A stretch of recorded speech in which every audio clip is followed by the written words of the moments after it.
Hi అండి. నమస్తే. నేను మీ తేజస్‌ని. ఈరోజు రవ్వ కేసరి ఎలా ప్రిపేర్ చేసుకోవాలో చూద్దాము. ఇది చాలా టేస్టీగా ఉంటుందండి. నోట్లో పెట్టుకుంటే కరిగిపోయేటట్టుగా ఎలా ప్రిపేర్ చేసుకోవాలో చూద్దాము.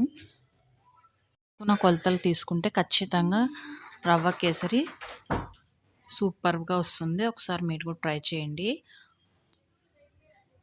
ఎక్కువ ఇంగ్రీడియంట్స్ కూడా అవసరం లేదు. తక్కువ ఇంగ్రీడియంట్స్ ఇంట్లో ఉన్న వాటితోనే చేసేయచ్చు మనము.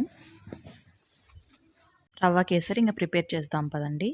ముందుగా నేను ఇక్కడ ఒక వాటర్ తాగే గ్లాస్ తీసుకున్నానండి. అందులోకి నేను ఒక గ్లాస్ రవ్వ తీసుకొని పక్కన పెట్టుకుందాము. ఇప్పుడు స్టవ్ ఆన్ చేసి గిన్నె పెట్టి నేను ఇక్కడ నెయ్యి వేసుకొని నెయ్యి కరిగిన తర్వాత ఇప్పుడు మనం కిస్మిస్ గోడంబి తీసుకుందామండి.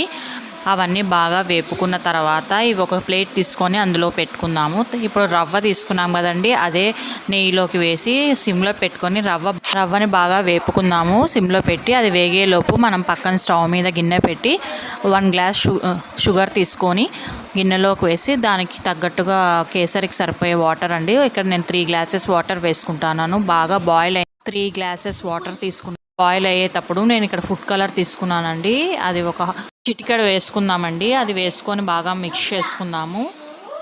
షుగర్ అంతా ఇప్పుడు మెల్ట్ అయిపోయింది. దాన్ని స్టవ్ ఆఫ్ చేసేసి పక్కన రవ్వ వేపుకున్నాం కదండి, కొద్దిగా వాటర్ వేసుకుంటూ సిమ్లో కలుపుకుంటూ మనం రవ్వలోకి వాటర్ వేసుకుందాము. బాగా ఉడుకుతుందండి. ఇప్పుడు బాగా కలుపుకోవాలి, ఎందుకంటే ఉండలు కడుతుంది. అలా కలుపుకున్న తర్వాత ఫైనల్గా మనం ఇందాక వేపుకున్న కిస్మిస్ గోడంబి ఉంటుంది కదండి, అవి అందులోకి వేసేసి బాగా మిక్స్ చేసుకొని ఇప్పుడు స్టవ్ ఆఫ్ చేసేస్తే మన సింపుల్గా మన రవ్వ కేసరి అయితే ప్రిపేర్ అయిపోతుంది. ఎలా ప్రిపేర్ చేస్తారో కామెంట్ చేయండి. అలాగే వీడియో చూసిన తర్వాత వీడియో నచ్చినట్టయితే మర్చిపోకుండా like, share and subscribe my channel. Thank you so much for watching this video. అయితే ఫైనల్గా ఇంకో 2 టేబుల్ స్పూన్ల నెయ్యి వేసి బాగా మిక్స్ చేశానండి. ఇందులోకి నెయ్యి కాస్త ఎక్కువ పడితేనే టేస్ట్ చాలా బాగుంటుంది. మీకు ఎలాంటైనా రెసిపీస్ కావాలంటే కామెంట్ సెక్షన్లో తెలియజేయండి.